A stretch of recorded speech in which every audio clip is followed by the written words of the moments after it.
My entire strategy for the next 6 to 8 months in crypto is deceptively simple. I'm not day trading. I'm not chasing pumps. I'm positioning for a generational alt season that I believe will be triggered by two different things. One, the coming flood of money from altcoin ETFs and money, attention, marketing, etc.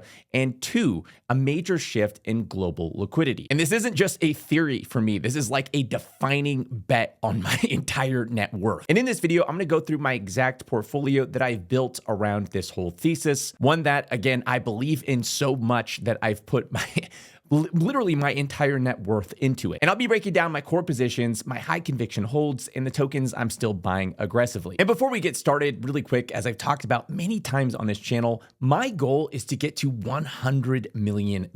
I started my journey with nothing on unemployment, with literally $1 to invest. And I was able to go from that to over $1 million during the last cycle. In this cycle, my goal is to go from 1 million to over 100 million. And obviously that's an insane goal. And the way that I'm planning to get there is risky. It's not like you can go from 1 million to 100 million without taking some major risks. And I'm certainly taking some major risks. Having my entire net worth, and remember, again, I recently sold my house to invest even further, like literally everything I have into the market. So having everything, every dime I have invested in altcoins is crazy. It legitimately is insane. But I am all in on this thesis. I am all in on alt season is coming. And you could say I'm crazy. You could disagree with what I'm saying. You could say there's not going to be an alt season, but obviously I believe there's going to be an alt season. And obviously I am all in on my own thesis. I have all of my skin in the game. And so you can't say, I'm not just like one of these guys on YouTube who's just like making these crazy claims to get clicks and views, etc. I believe that alt season is coming. I believe it is going to be a generational alt season where fortunes will be made. And I am positioning for just that, for exactly that, and nothing less. And so, all these people, every time I make a video about a token, everyone's always like, oh, you're just pumping your own bags. And it's like, no, I have not sold any of those tokens. I've held through every single downturn. I've held through every single pump. And the reason I've held is because I'm not taking anything off the table until alt season hits. I am waiting for alt season to come. That is my goal. That is my strategy. That is my plan. And that's what I'm doing. And the reason I have so much conviction that alt season is coming is because I spend a ridiculous amount of time diving into these things and how they work and where does alt season come from? Where does the 4-year cycle come from and all of that? And alt season isn't magic. It's not like this, every 4 years, alt season just magically appears. It's directly connected to underlying conditions in liquidity, credit, and debt dynamics. I talk about this in just about every single video I make, so I'll make this really, really brief. But because the world is drowning in debt, we're literally up to our eyeballs in debt, the financial system, the global financial system is constantly springing leaks. It's constantly breaking down. And the only policy solution that politicians have to fix this thing is to either let it all burn down, become the Joker, let it all burn down and, rioting in the streets, everyone gets kicked out of office, they lose their job and, everyone hates them. Or they can pump liquidity into the system and put a temporary band-aid on things for a little bit. And given those two incentives, it's not hard to imagine why 99.9% of politicians choose the easy path. They choose to pump liquidity into the system. They choose to loosen policy, regulation, and flip all the levers that they need to plug the hole, fix the crack so that they can kick the can down the road to some other sucker in the future who's going to actually have to go deal with this problem. And because debt has continued to balloon, decade over decade, these occurrences where we spring leaks in the global financial system happen more frequently. They used to happen less frequently. You used to have, one of these big kind of bubble mania type events pretty rarely. They didn't happen very often. We did have them before crypto. We had I've mentioned before the dot-com bubble. I'm sure some of you guys in school studied the Roaring 20s, which is back in the 1920s, kind of a similar setup. Stocks were going to the moon. Everyone was buying basically their version of altcoins. They weren't altcoins, but they were like these kind of shady, sort of illegitimate businesses that really, overpromised, underdelivered. The same experience that you probably experienced in crypto. This has been happening for forever. This is like a repeating theme throughout history. My point is these alt season-like environments or these bubble-like environments have existed for forever. They've existed for a long time. They've just sped up in recent time because of the debt load on the global economy. The debt load's so massive on the global economy these days that the system's constantly breaking. It's constantly constantly springing a leak, which means you're constantly having to have these policy responses that plug the leak, which is injecting more liquidity into the system, more money printing, being pushed into the global economy, which causes these asset bubbles in the first place. And right now, all the policy levers, all the signs, all the data points towards this bubble or this alt season like environment converging on the second half of 2025. So the end of 2025 is when those things could at first converge together. That's currently the highest likelihood, but that's not concrete yet. There's also some probability it could be in 2026, and we'll have the very first 5-year cycle in crypto. But basically, 2026 is the furthest back you could push it. It's going to happen in either 2025 or 2026, and when those things converge, that's when you're going to get that alt season like environment where a lot of this liquidity is going to bleed out further on the risk spectrum, and you'll see these alts start to trend a lot higher. And if we do get it at the end of 2025, I believe that the altcoin ETFs that are coming, which currently, according to Bloomberg, are sitting at 90% odds of approval, including things like a Solana ETF, an XRP ETF, a Litecoin ETF, and even a Dogecoin ETF. I believe these things will act as a perfect catalyst to propel us into alt season. For one, because these are spot ETFs, a lot of these ETF managers are going to actually have to go buy these alts for these ETFs. But really, it's the second and third order effects of these ETFs that I think is going to have a massive impact on the altcoin space, on altcoin sector. And as long as we have the right underlying liquidity environment, I think it'll act as the catalyst to propel us into alt season. I made an entire video on this if you want to do a really big deep dive on it. There's a lot to it. It's one of the biggest bull cases for altcoins that there is. And if you're holding alts or you're wondering about them, it is something you should probably dive into, because after I went through the second and third order effects of these ETFs, which again are sitting at 90% odds of approval this year for the vast majority of them. And once I went through these things paint an insanely compelling bull, like a foaming at the mouth bull case for alts that you should understand if you're in the space. And the way I'm going to structure this video is I'm going to start out with my lower risk plays, so kind of like the more maybe a little bit more boring ones at the front, and then work my way down to the higher risk plays. That way you guys don't know, or you guys don't think I'm like this just absolutely unhinged insane. I do have some like lower risk plays. I actually think they're going to do really, really well, but I also have some really high risk, high reward plays. So I have a pretty overall diversified portfolio. And first off, just to get this one out of the way, in the low risk place is Bitcoin. This was just, I sold my house back when Bitcoin was around $79,000. If you guys remember, I was saying, hey, we're going to go a lot higher. I want to get my money into the market. Bitcoin was a safe place to put it as I'm figuring out what alts to allocate into. There's a ton of liquidity. It's a lot of money from selling my house. And so I threw it initially into Bitcoin so that I could get some of that upside as we moved higher, and then allocate it into alts later. Second up is Polygon's POL token. And this one has been a dog, an absolute dog over the last couple of years. One of the worst performing tokens. So bad. People make fun of me for POL all the time. They're like, you're the guy who likes Polygon. And yeah, I do believe in Polygon. I still believe in Polygon. I just believe we haven't had, again, an alt season like environment. Alts have been hated. They've been hated for the past couple of years. Everyone's investing in memes or Bitcoin. It's like, I'm going to invest in memes. I'm going to invest in Bitcoin. But like, actual teams building innovation, utility, that's stupid. We don't want to invest in that. And that's where I really believe that things like these ETFs are going to make a huge impact, because as I talked about in my last video, you're going to have all these guys in suits from BlackRock and all these ETF issuers from these legacy financial companies going on, CNBC and all these things, talking about the Solana ETFs, talking about, the Litecoin ETF and why they're bullish on tokenization, why this is something people should be investing into. And you know what that's going to do? That's going to normalize investing in altcoins, where everyone else has been like, oh, this is trash, this is scams. When the CEO of BlackRock comes out and says, hey, you should invest in this Solana ETF, this Litecoin ETF, this, XRP ETF, because tokenization is the future, that normalizes altcoins. And also you're going to have a ton of speculation on like, what's the next ETF going to be? Is it going to be a Polygon ETF? Is it going to be, a SUI ETF, Avalanche ETF? You get the idea. And so I believe that's going to revert people's attention back to utility. And you know what who has been crushing it in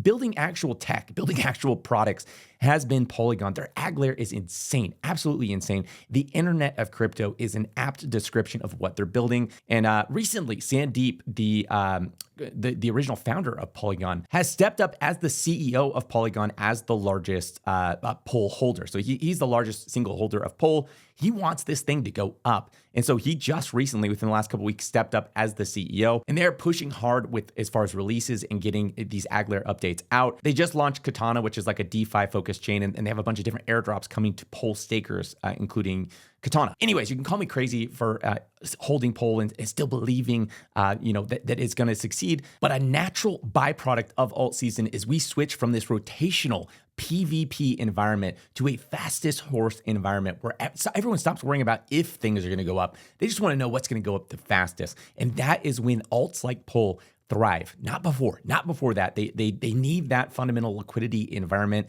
And we are fast approaching. Third up is Akash, and this has been one I believed in for a long, long time. It has gone from $1 all the way up to $6, all the way back to $1. But I'll tell you what, token price is, again, just a reflection of the underlying liquidity environment. It's not actually a reflection of like the tech and what they've been building, because they have been working insanely hard building out their infrastructure. And if you guys know, compute is the lifeblood of AI. And you know what retail is going to want to buy when they show up on the scene, when global liquidity is pumping, when, Larry Fink's going on CNBC talking about the altcoin ETFs, and they're like, oh my gosh, crypto's back. Remember, retail, they yearn for the casino. They want it. They want to gamble on altcoins. They really, really do. Because you know what? It's insane expensive to buy a house. It's insane difficult to get ahead in the current economic environment. And so people feel trapped. They feel like, there's nothing I can do to get ahead. I might as well take some risk. And you know what they're going to want to take the risk on most is going to be AI. Everyone's familiar with using ChatGPT. Everyone knows it's the next frontier. And so all the AI crypto tokens, anything related to or touching AI, are going to be the hottest narrative when that environment hits, when alt season hits. Like everyone knows this. Everyone knows AI tokens are going to be the biggest hit. And especially most people not being able to access any sort of AI investment. I mean, they can invest in NVIDIA, but it's a multi-trillion-dollar market cap. They're not going to make a fortune off of that. But you have all these crypto tokens like Akash sitting at $300 million in market cap. And Akash is like this AI, NVIDIA, weird blend that I think a lot of people would just kind of like be like, light bulb moment. That's when I want to throw money into. And I personally believe that one or multiple AI crypto projects will surpass 100 billion in market cap during this next alt season. That just seems like a no-brainer. Like, of course, they're going to be the hottest sector, and there's going to be a massive bid, and some of these things are just going to really, really take off. Anyways, I've been insanely bullish on Akash, and I am, as they've continued to build, I've only become more bullish on what they've been building. After that, continuing into my lower risk category is Cow Protocol. Cow Protocol is a competitor to Uniswap. You can think of it as like the market rails that everything gets traded on. If you ever use something like CowSwap, you become addicted. This is the single best DEX experience that there is. You get cheaper execution. It's this whole batch auction type model where you're getting the absolute best price. And what a lot of people miss about Cow Protocol is it's not just that's one of their front ends. CowSwap is just a front end for Cow Protocol. Cow Protocol is the underlying DEX aggregation protocol. Anyone could use that infrastructure to go build their own product. And Cow's numbers as far as adoption, usage, swap volume has been up into the right. They just continue to gain market share year over year. They're one of the most innovative teams in the space. They continue to push the frontier. And obviously, if I believe alt season is coming, I believe that means there's going to be a lot more volume coming through things like CowSwap, Cow Protocol, which is going to mean more revenue, more money flowing through, and more people buying the Cow token, which is going to, in my opinion, push the price higher. Finally, in my lower risk plays, which a lot of people are not going to understand this one, catch a lot of people off guard, is governance ohm or GOM. And the reason this is a part of my low risk plays, as I've talked about before, is it's only 5% of the capital I have in it is actually being exposed to the price.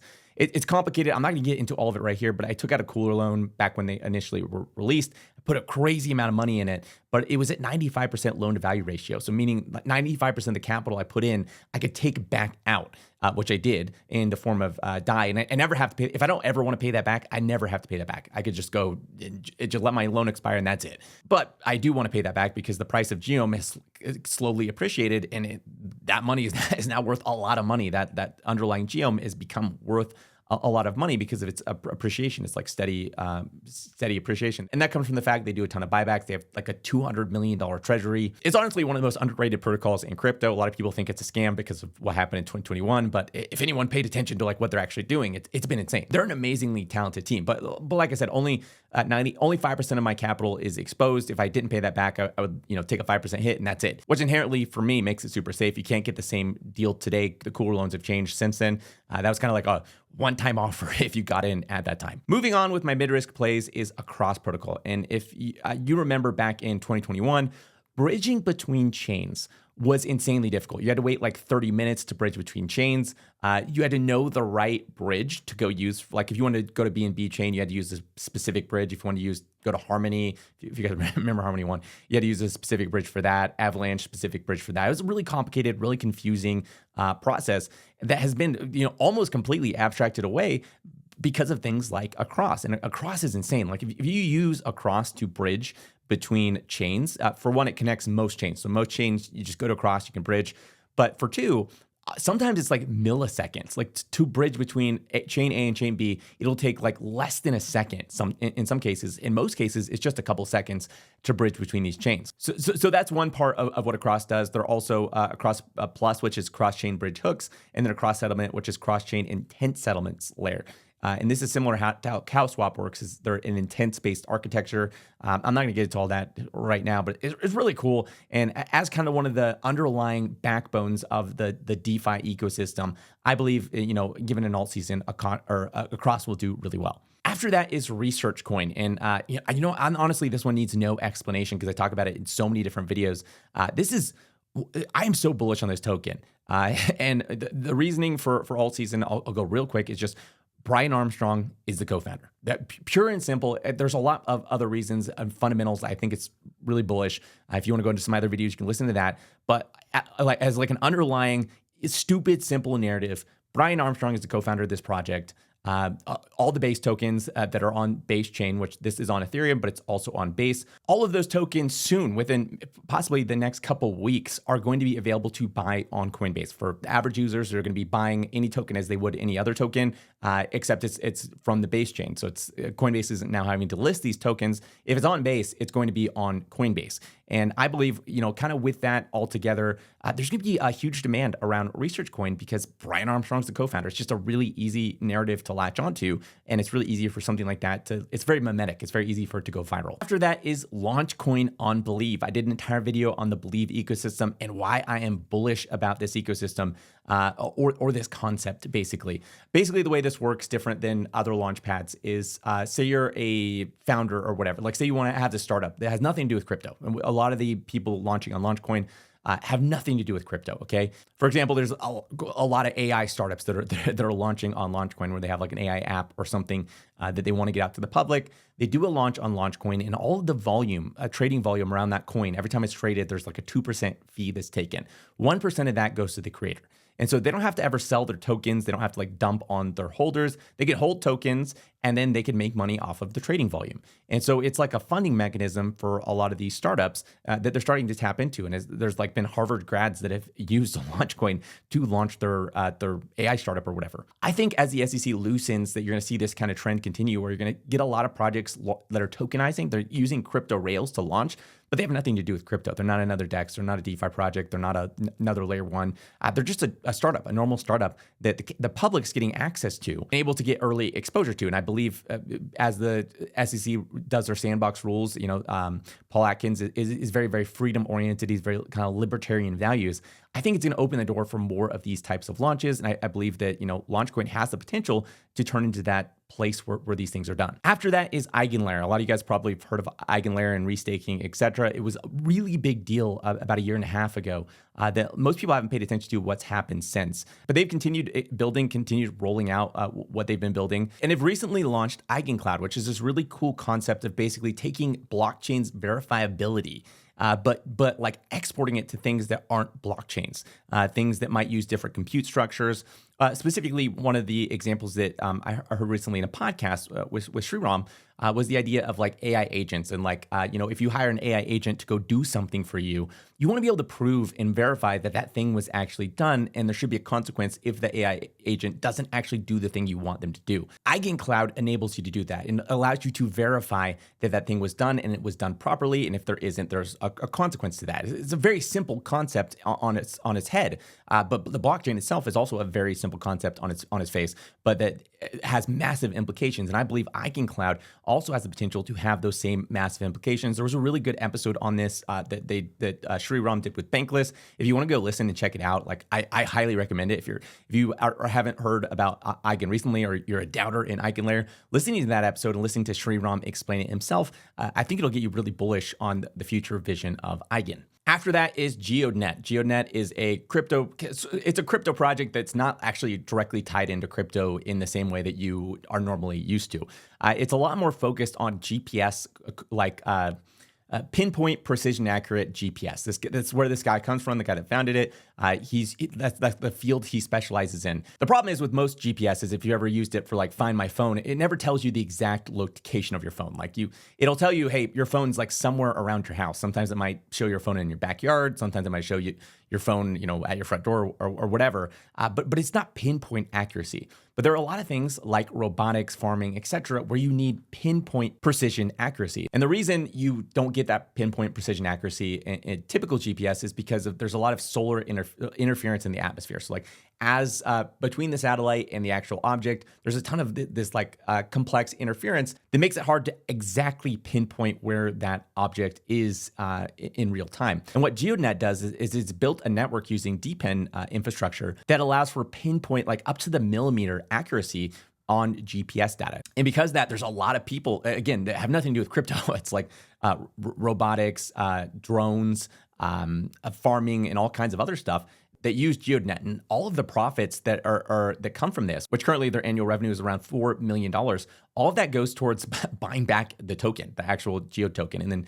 of that buyback, 20% goes to the company and the other 80% gets burned or something like that. I don't quote me on that, but that's close to the concept of what they do. After that is UNA token. And I just did a video last week on UNA token and why I'm bullish on it as a part of the Base ecosystem. I talked about the coming update to Coinbase, where all Base tokens are going to be on Coinbase, not listed, but basically the same thing, where if you're using the Coinbase app, you're using the Coinbase website, you're going to be able to easily buy any token that's on Base as if it was basically on Coinbase. Essentially, as far as the end user, like a retail user, they're not going to know the difference. They're going to think it is on Coinbase, not understanding that it's actually on the Base chain, because everything's abstracted away. Like a smart wallet is generated for them, but it's held on Coinbase. So they don't even know specifically that it's on a smart wallet. And I talked about how I was bullish on UNA because, for one, it's a Base token, but it's a really small Base token leaning into the AI narrative.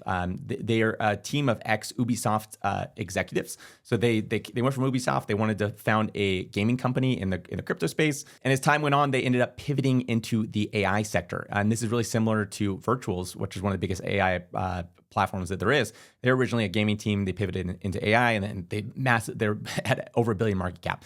UNA is not over $1 billion market cap. It's sitting in the low millions of market cap. It's really, really tiny. And my bet is that just given an all-season environment, this is going to go a lot higher, especially because it's got the AI narrative tacked on.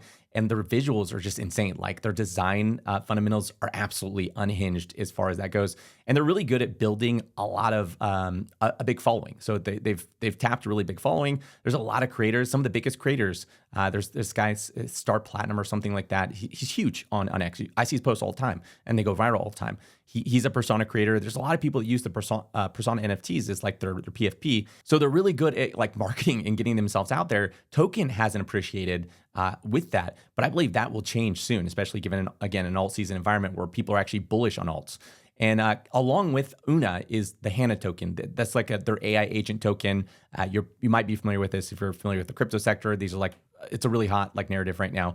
AI agent tokens. HANA is their AI agent token. And with HANA and UNA is HANA Studios, their AI generative platform that allows you to generate AI videos and images. The quality of these videos is really, really good. People seem to really like the platform. They like using it. And one of the keys is in order to generate, you could use a bunch of different currencies, but you get a discount if you use UNA or HANA. That's tied into this platform. And this is just one of the things that Unagi is doing. Unagi also has multiple AI games that are coming to market. And I pointed out in my last video that Prime, which was a trading card game, went from nothing. They were just a no-one trading card game from last cycle that a lot of people thought it kind of died off from last cycle. They pivoted to creating an AI game, and they ended up going to over $1 billion in market cap after that, and after that, the hype that came with that. And again, UNA currently is sitting in the low millions. So my bet is that when alt season comes and people are actually excited about alts, UNA is actually a really compelling alt that people are going to end up aping into and being in the low millions. My bet is just simply that it's going to be higher than that. It's going to go higher than that. I don't know how high, but it just seems undervalued at that level, especially being tied into the AI narrative. After that is SoulForge Fusion, or SFG. This is a crypto trading card game from the guy that made Magic the Gathering. So one of the founders of this game is the guy that literally founded Magic the Gathering, the most popular trading card game of all time. I think that's an insanely powerful narrative. And because of that, I think this token is going to end up doing really, really well. As, again, given an alt season, it already has done pretty well over the last couple months. Some of that has retraced. But if you've ever actually played the game, I spent a while playing this game and I was addicted. I had to stop because it was such an addicting game. But it's so good. It's such a fun game to play. And that, honestly, if you want to be super hyper bullish on this game, just go play it.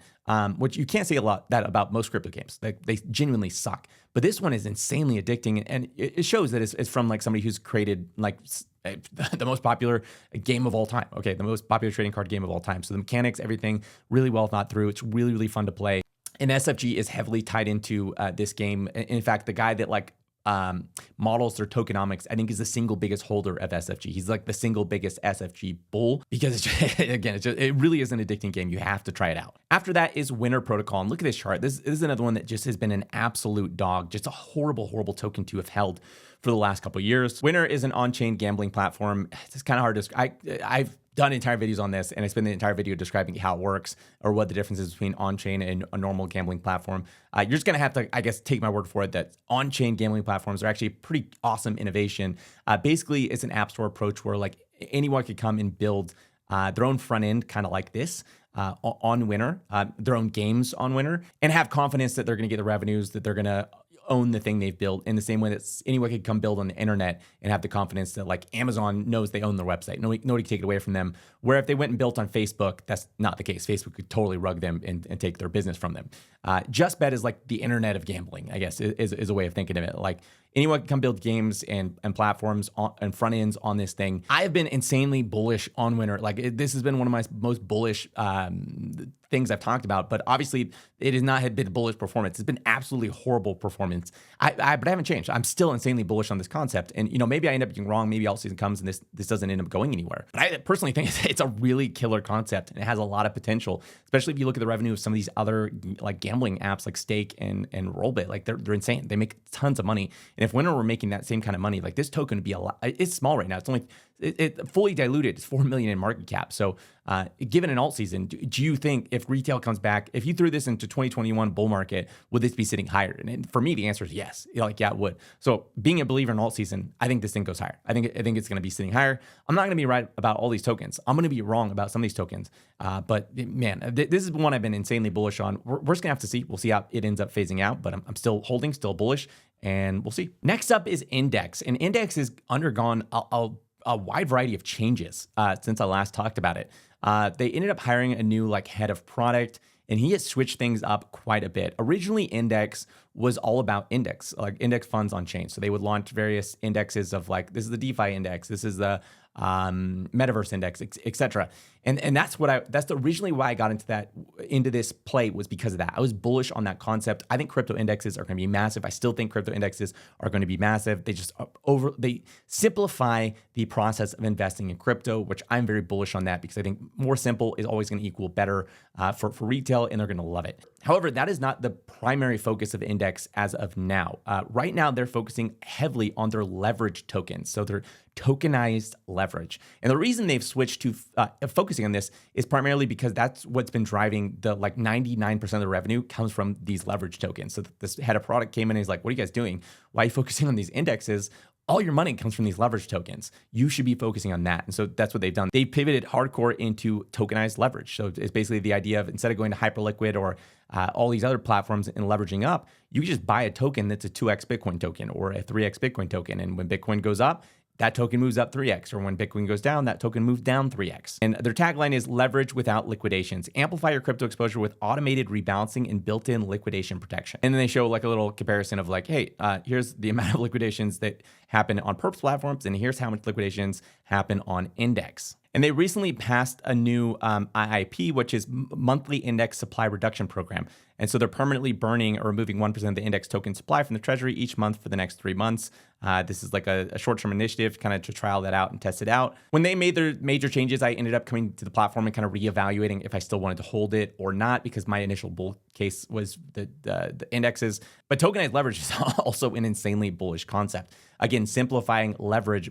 I mean, most of you guys probably never use leverage, or you don't know how to use leverage. It's probably like, hey, that's complicated. I don't know how to do that. But you do know how to buy a token. And so if you're like, I want a token that when Bitcoin goes up, it goes up twice as much, or I want a token when ETH goes up, it goes up 3 times as much. That makes sense to you. That inherently, you're probably like, that makes a lot of sense, and that's something that maybe I'd want to use. And I could see a lot of other people wanting to use that. And so for me, I came to the same conclusion. I'm like, okay, yeah, an index, especially sitting at such a low market cap, still makes a lot of sense. This is still a really cool product, especially like hyperliquids and like the multi-billions as a perp platform, which the primary focus of what people use it for is leverage.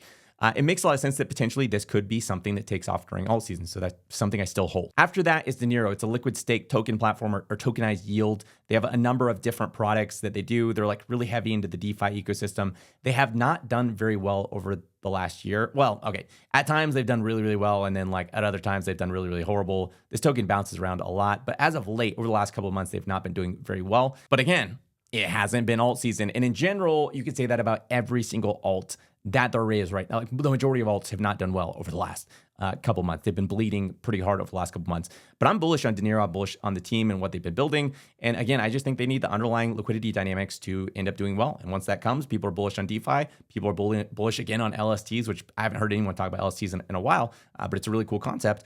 That's when I would see something like this Dinero performing. If it never happens, that's why it's in my high risk basket. I don't have a ton of exposure to it. It's not like I have my life savings in this one token. I'm diversified across my low risk, my high risk, and my medium risk. And so, it's a high risk, high reward bet. After that is Band. I've done a video on Band recently when I did my video on the Believe app ecosystem. It's like a TikTok-like competitor where you can love or ban a videos. If a video gets enough bans, it gets kicked from the platform. It's just a different take on social media virality. When I got into it, it was really small. It's still really small, sitting at like $357,000 in market cap. And this one's more of a long shot, kind of moonshot bet, experimenting around in the Believe ecosystem and just kind of trying out some of these things.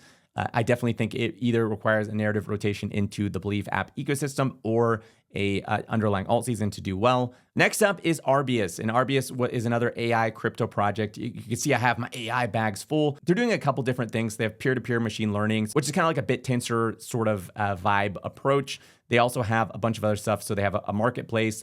They have generative AI on the platform, and then they have Amica. I believe their marketplaces or their generative AI is their playground. So it's like their playground allows you to access models, but their whole play is that they're uncensored models. So versus like, something like OpenAI and all these other ones that might have compliance standards, these are open source ones, no compliance standards. They also have Amica, which is like a AI person that you talk. It's like an AI companion app sort of thing. And as I mentioned, they have their uncensored Arbus models that we just talked about. My comparison or my moonshot bet on it is BitTensor, which is sitting at $3 billion in market cap. So my gamble on this one, and this again is more of a moonshot bet. My gamble on this one is, hey, right now it's at 1 million. There's a lot of upside. It's an AI crypto project. And if we have an alt season, like I believe that we're going to have AI crypto, everyone's going to scrounge under every single rock to find like any semblance of legitimacy when it comes to AI crypto projects. And then they're going to go off the rails and even get all the illegitimate AI crypto projects. I'm sure there'll be tons of those. And so in that mindset, what are the odds that Arbus gets dug up? It gets passed around, all the influencers start talking about it, all the people start buying into it, sharing with all their friends.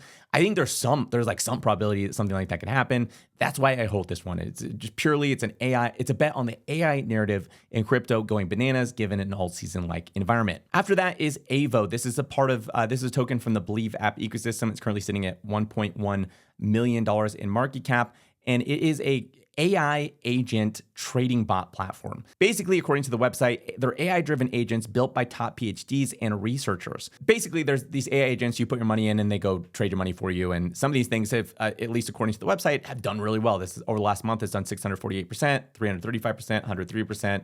101%. It's a pretty cool concept. And specifically, I'm bullish on it because it's sitting at 1 million in market cap. That's stupid small.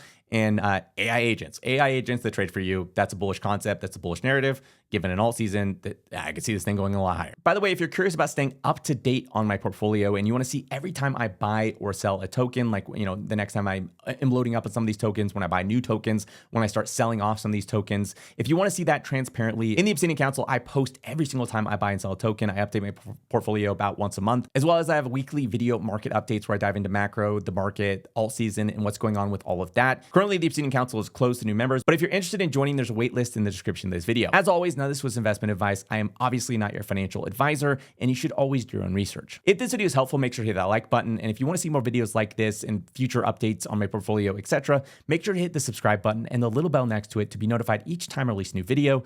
Thanks for watching, and I'll see you next week.